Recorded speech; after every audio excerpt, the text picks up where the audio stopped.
Good morning, students. Today we are going to discuss about harmful microorganisms. Last video में हमने useful microorganisms की study complete की थी, तो now we will study about harmful microorganisms. जैसे हमने chapter की फर्स्ट लाइन में ही स्टडी किया था कि हर एक जो माइक्रो ऑर्गेनिज्म है ना तो हर एक हार्मफुल होता है और ना हर एक माइक्रो ऑर्गेनिज्म यूजफुल होता है। ठीक है, तो फर्स्ट देखो, we have learned many ways in which micro organisms are useful to us, कि हमने जो इनके यूजेस थे वो तो हमने स्टडी कर लिए थे, but some of them can also cause disease in plants, animals and human beings. Disease तो हमने जब यूजेस स्टडी किए, एंटीबायोटिक्स के यूजेस स्टडी किया, तब भी हमने बोला था कि इन्हीं की वजह से क्या होती है, हमारे अंदर डिजीज भी होती हैं, जैसे वायरस की वजह से। ठीक है, this disease causing micro organisms are called pathogens और जर्म्स। ठीक है, जो क्या करते हैं हमारी बॉडी के अंदर डिजीज मतलब क्रिएट करते हैं, डिजीज़ का कोज होते हैं, तो उनको हम क्या बोलते हैं, पैथोजेंस या फिर जर्म्स। ठीक है, the harmful effect of micro organisms can be categorised into two groups. ठीक है, इसको हमने दो पार्ट्स में डिवाइड किया है। तो एक होते हैं आपके causing disease in plants, animal and human beings, और सेकंड क्या होते हैं आपके फूड स्पॉइलेज। ठीक है, जो हमारे फूड को ख़राब करते हैं। कौन से होते हैं जो हमारी बॉडी में डिजीज़ कोज करते हैं, प्लांट्स के अंदर, एनिमल्स के अंदर, ठीक है, ह्यूमन बींग्स के अंदर। नेक्स्ट देखो, इसके अंदर disease causing micro organisms first हम स्टडी करेंगे, डिजीज़ कोजिंग माइक्रो ऑर्गेनिजम्स। तो देखो, these pathogens can be transferred from an infected person to a healthy person through contaminated air, water and food by direct contact और by a vector. ठीक है, कि ये pathogens क्या करते हैं, एक इन्फेक्टेड पर्सन से कहाँ जाते हैं, हेल्दी पर्सन की तरफ जाते हैं। ठीक है, जैसे हमने कोविड-19 का भी देखा है कि क्या है, एक हेल्दी पर्सन है, ठीक है, एक क्या इन्फेक्टेड जिसको कोरोना हो चुका है, तो जब वो क्या करेगा, उससे टच करेगा, उसके कॉन्टैक्ट में आएगा, तो क्या हो जाता है, उसके पास वो सेम डिजीज़ चली जाती है। ऐसे ही हमारे डिजीज़ कोजिंग माइक्रो ऑर्गेनिजम्स से ही जो डिजीज़ फैलते हैं उनको हम क्या बोलते हैं, कि ये क्या कौन सी डिजीज़ है, कंटेमिनेटेड या फिर कम्युनिकेबल डिजीज़ बोलते हैं इसको हम।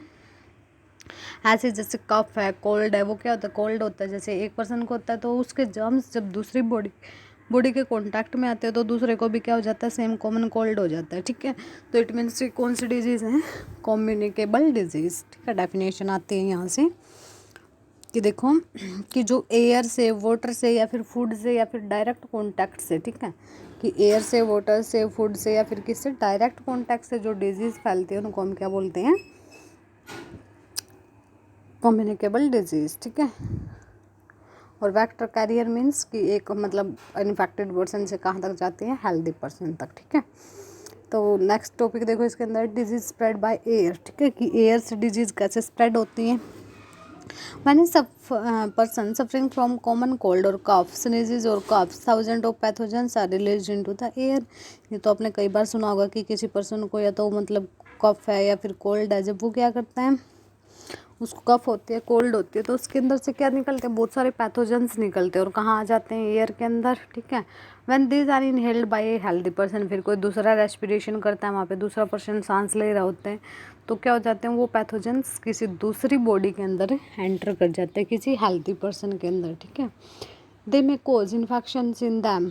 ठीक है, उनके अंदर भी क्या हो जाता है, इन्फेक्शन हो जाता है। तो इससे कौन कौन से डिजीज़ है जो एयर के थ्रू फैलते हैं, जैसे ट्यूबरक्लोसिस, ठीक है, चिकन पॉक्स, मम्स क्या होते हैं, जैसे मतलब बॉडी पे मतलब वो हो जाते हैं बिल्कुल रैशेज वगैरह। ठीक है, नेक्स्ट आपके मिसल्स होता है आपका खसरा। ठीक है, तो ये क्या होती है, some disease spread by air, ये ऐसे डिजीज है जो किससे फैलते हैं, एयर से फैलते हैं। नेक्स्ट देखो, disease spread by food and water. ठीक है, कि जो आपके फूड और वाटर से फैलती हैं। तो देखो, disease spread by contaminated food and water are called water borne और फूड बोर्न डिजीज। ठीक है, जो कंटामिनेटेड यानी दूषित जो आपका भोजन है, पोल्यूटेड वाटर है, ठीक है, उससे जो डिजीज़ फैलती हैं, they spread when contaminated water is use for drinking, कि अगर हम कंटामिनेटेड वाटर ड्रिंक करें या कंटामिनेटेड फूड ईट करें तो उससे क्या हो जाती है, डिजीज़ हो जाती है, ड्रिंकिंग, बाथिंग, वॉशिंग, ठीक है, या फिर प्रिपरेशन ऑफ फूड में हम उस वाटर को यूज़ कर लेते हैं तो क्या हो जाती है, डिजीज होती है। Water and food get contaminated due to unhygienic conditions और लैक ऑफ सैनिटेशन। ठीक है, कि अगर हम मतलब उस पर ध्यान नहीं देते या फिर मतलब अनहाइजेनिक कंडीशंस ज़्यादा लगते, मतलब ज़्यादा ही मतलब पोल्यूटेड एरिया में अगर हम रहते हैं, ठीक है, तो हम घर साफ़ सफाई नहीं रखते, ठीक है, तो उसकी वजह से कौन सी डिजीज़ होती हैं, फूड एंड वाटर वाले डिजीज़। अब इसके अंदर देखो कौन कौन सी डिजीज़ हैं, पोलियो, कोलेरा, टाइफाइड, ठीक है। कोलेरा क्या होता है आपका, हैजा, पोलियो आपको पता ही है। तो ये क्या आपकी सारी disease spread by food and water. Next देखो disease spread by vector. Vector means carrier, ठीक है, किसी दूसरे की वजह से ये डिजीज़ होती हैं आपके अंदर, ठीक है। इनमें कोई मतलब इन्वायरमेंट का कोई रोल नहीं होता, ये क्या होती है किसी दूसरे की वजह से डिजीज़ होती है। तो देखो इसके अंदर pathogens can also spread from an infected person और to a healthy person through insects such as mosquitoes and house flies, ठीक है। कि जो पैथोजेंस होते हैं, पैथोजेंस क्या थे कि जो डिजीज़ कोजिंग होते हैं, ठीक है, जो डिजीज़ कोज करते हैं बॉडी के अंदर। फिर पैथोजेंस क्या होते हैं, कैरी करते हैं पैथोजेंस कि मतलब इन्फेक्टेड पर्सन से हेल्दी पर्सन तक तो जाते हैं, बट किसकी, ना तो एयर के हेल्प से, ना वाटर के हेल्प से, ना फूड के हेल्प से, बट किसके हेल्प से जाते हैं, किसी दूसरे, या तो मॉस्किटो के हेल्प से या हाउस फ्लाइज के हेल्प से। आपने देखा होगा मॉस्किटो क्या करता है, एक बॉडी पे बाइट करता है, ठीक है। सपोज उसने एक पर्सन को बाइट किया जिसका नाम था ए, ठीक है। अब ये क्या करेगा, इसका ब्लड को सक करेगा, ठीक है। इस ब्लड को सक करेगा तो क्या करेगा, ये किसी दूसरे की बॉडी पे जाके बैठेगा थोड़ी देर के बाद, ठीक है। सक करेगा तो इसका ब्लड कहाँ आया, मॉस्किटो के माउथ में आया, तो मॉस्किटो क्या हो गया, अब उसके ब्लड में क्या था, पहले इन्फेक्शन था, कोई डिजीज़ थी, सपोज उसको टाइफाइड था, ठीक है, कोई डिजीज़ थी उसके अंदर। अब जब ये दूसरी बॉडी के ऊपर बाइट करेगा तो इसके जो ये माइक्रो ऑर्गेनिज्म से कहाँ छोड़ देगा, दूसरे की बॉडी में छोड़ देगा, ठीक है। तो उसको भी क्या हो जाएगी, सेम डिजीज़ उसके ब्लड के अंदर एंटर कर जाएगी, ठीक है। नेक्स्ट देखो, for example malaria is a vector borne disease, की मलेरिया आपके एक वेक्टर बोर्न डिजीज़ है, यानी किससे फैलता है मलेरिया, एक मॉस्किटो से ही फैलता है।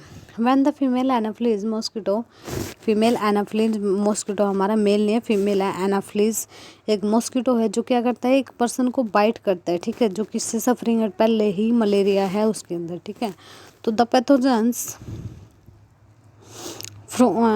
पैथोजन कौन सा यूज होते हैं, प्रोटोजोआ। मलेरिया हमेशा किसकी वजह से होता है, प्रोटोजोआ की वजह से होता है, जिसको हम क्या बोलते हैं, प्लाज्मोडियम, ठीक है। From that person centre the mosquito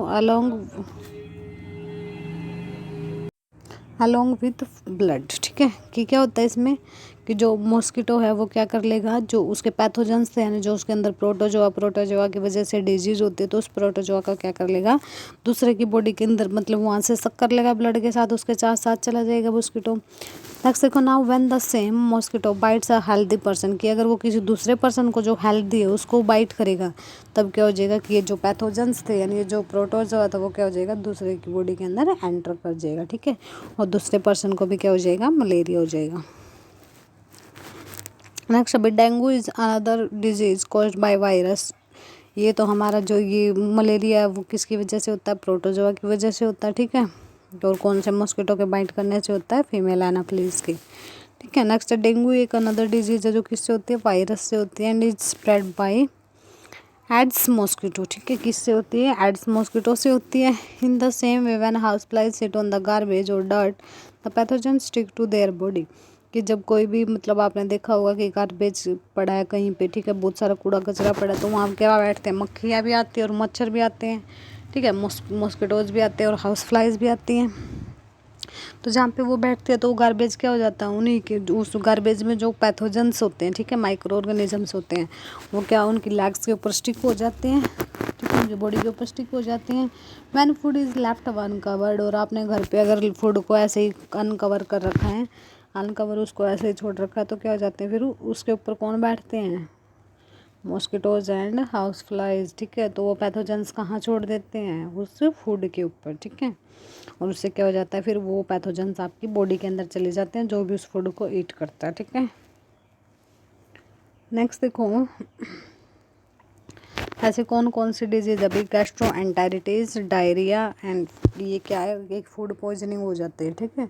तो किसकी वजह से होती है, इस कंटामिनेटेड फूड के खाने की वजह से। गैस्ट्रोएंटेरिटिस क्या डिजीज़ होती है भाई, इसके अंदर क्या हो जाता है कि जो आपकी सलाइवरी ग्लैंड है, सलाइवा यानी आपकी जो टंग है, ठीक है, आपका थ्रोट है, गले में, इसमें क्या हो जाता है, इन्फेक्शन हो जाता है, ठीक है, सूजन हो जाती है, बिल्कुल मतलब कुछ नहीं खाया पिया जाता है, ऐसा हो जाता है इसके अंदर। और डायरिया क्या होता है, लूज मोशंस वगैरह हो जाते हैं, ठीक है। नेक्स्ट भी ये टेबल गिवन है, टेबल में मतलब यहाँ पे कि कौन सी भी डिजीज़ किसकी वजह से होती है, क्या उसके प्रिवेंटिव मेजर्स है, कैसे हम उसको रोक सकते हैं, ठीक है। तो ये एक बार खुद स्टडी करना, ठीक है। नेक्स्ट है फूड स्पॉइलेज, फूड प्लांट्स की डिजीज़ भी गिवन है यहाँ पे। नेक्स्ट है फूड स्पॉइलेज, ठीक है, कि फूड आपका कैसे ख़राब होता है, ठीक है, फूड कैसे स्पॉइल हो जाता है।